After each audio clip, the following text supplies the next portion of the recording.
सोलापूर लोकसभेत काँग्रेसकडून माजी मुख्यमंत्र्यांची कन्या काँग्रेसच्या आमदार प्रणिती शिंदे यांचं नाव लोकसभा उमेदवारीसाठी जवळपास निश्चित मानलं जात आहे। तर त्यांच्या विरोधात भाजप आमदार राम सातपुतेंना मैदानात उतरवणार आहे।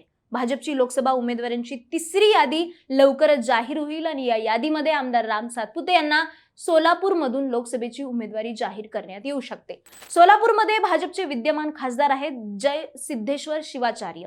त्यांचा पत्ता कट करून नवीन उमेदवाराला भाजप संधी देणार अशी चर्चा सुरू होती आणि त्या चर्चेप्रमाणे राम सातपुतेंना लोकसभेच्या तयारीला लागा असा आदेशही पक्षातर्फे देण्यात आला होता। अगदी कालपर्यंत प्रणिती शिंदे यांना सोलापूर लोकसभेचा पेपर सोपा जाईल असं वाटत होतं, पण आता राम सातपुते हे प्रतिस्पर्धी असणार आहेत। दोन्ही पक्षांचे तरुण तुर्क मैदानात असतील।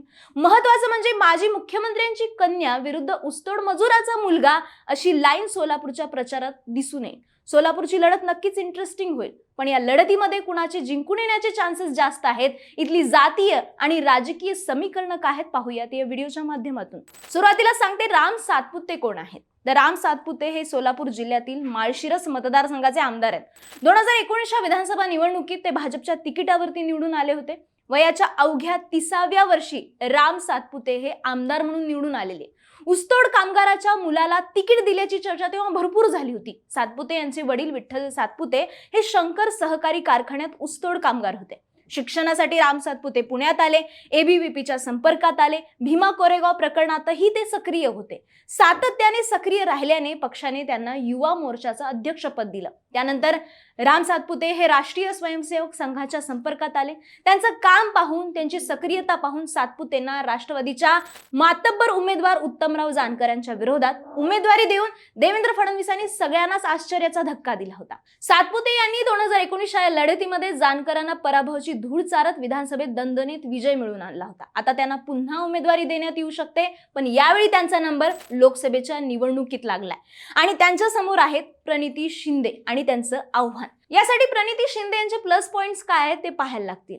तर प्रणिती शिंदे यांची सोलापूर शहर मध्यमध्ये विधानसभा क्षेत्रावरती असणारी पकड, दलित मुस्लिम मतांची साथ, सुशीलकुमार शिंदेंच्या कार्यकर्त्यांचं नेटवर्क, युवा आणि महिला मतदारांवरती प्रभाव आणि वक्तृत्व शैली आणि डॅशिंग अशी इमेज, सिद्धेश्वर स्वामींच्या नाराजीचा योग्य फायदा प्रचारामध्ये करून घेणं, भाजप विरोधी निर्माण झालेल्या अँटी इन्कम्बन्सीला फुगवणं हे प्रणिती शिंदे यांच्यासाठी लोकसभा निवडणुकीतले स्ट्रॉंग पॉइंट्स मानले जातात। राम सातपुते यांना शिंदेंच्या याच स्ट्रॉंग पॉइंट्सला टॅकल करायचंय। एकतर शिंदेंकडे नसणारा लिंगायत आणि ओबीसी मतदार त्यांना पुन्हा खेचायचंय।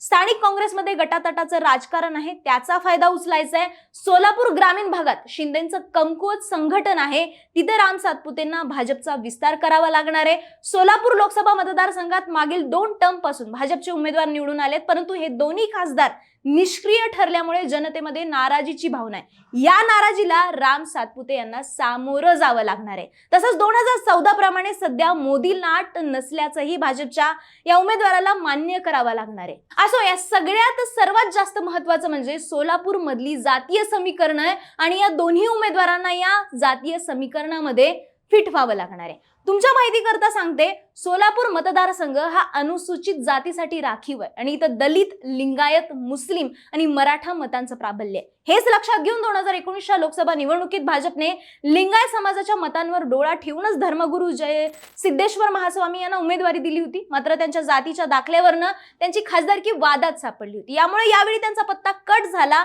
आणि आता दलित समाजातून येणाऱ्या राम सातपुतेंना उमेदवारी दिली गेली। पण प्रतिस्पर्धी प्रणिती शिंदे देखील दलित समाजातूनच येतात। मागील निवडणुकीत प्रकाश आंबेडकरांमुळे दलित आणि मुस्लिम मतांचं विभाजन झालं होतं आणि सुशीलकुमार शिंदेंचा यामुळे पराभव झाला होता। पण आता वंचित जर सोबत असेल तर या मतांची विभागणी टाळली जाणार आहे आणि हे प्रणिती शिंदेंसाठी फायद्याचं ठरणार आहे। आता हेच जातीय समीकरण आपण विधानसभा जागानिहाय पाहूया। अक्कलकोट विधानसभेत कन्नड भाषिक जास्त आहेत। इथं लिंगायत 40%, दलित 15%, धनगर 15%, मराठा आणि इतर 15% असं जातीय मतदान आहे। इथला लिंगायत समाज पूर्णपणे भाजपकडे झुकलेला आहे। इथं सचिन पंचप्पा कल्याण शेट्टी भाजपचे आमदार निवडून आलेले आहेत। मोहोळमध्ये मराठा 30%, धनगर 25%, दलित 15%, मुस्लिम आणि इतर 25% मतदान आहे। इथली दलित मतं काँग्रेसकडे आणि वंचितकडे झुकलेली आहे, तर मराठा मतं हे राष्ट्रवादीकडे झुकलेली आहेत. इथं अजितदादा गटाचे यशवंत माने आमदार म्हणून आहेत.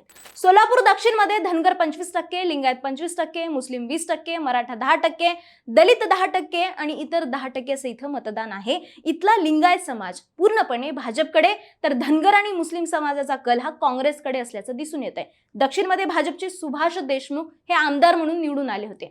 सोलापूर मध्यमध्ये मुस्लिम समाज सर्वाधिक 30%, पद्मशाली 25%, लोधी 10%, मोची 10%, दलित 10% आणि इतर 15% असा इथला मुस्लिम मतदार काँग्रेसच्या बाजूने इथं प्रणिती शिंदे आमदार आहेत. सोलापूर उत्तरमध्ये लिंगायत 40%, पद्मशाली 25%, मराठा 15%, दलित मुस्लिम आणि इतर असे मिळून 20% इथलं मतदान आहे. इथला लिंगायत समाज हा भाजपच्या बाजूने झुकलेला आहे. इथं विजयकुमार सिद्धरामप्पा देशमुख भाजपचे आमदार म्हणून निवडून आले. जातीनिहाय मतदान पाहता दोन्ही पक्षाला सोलापूरच्या लोकसभेची ही निवडणूक नक्की जड जाणारी आहे. त्यामुळे या लढतीमध्ये कोण जिंकेल? प्रणिती शिंदे आपल्या वडिलांच्या पराभवाचा वचपा काढत पुन्हा काँग्रेसला हा मतदारसंघ मिळवून देणार का, की राम सातपुते आपला विजय पक्का करणार? तुम्ही सोलापूर लोकसभा मतदारसंघात येत असाल तर तुमचे अंदाज, तुमच्या प्रतिक्रिया, तुमची मतं आमच्यापर्यंत नक्की पोहोचवा आणि हो, आम्हाला सबस्क्राईब करायला विसरू नका.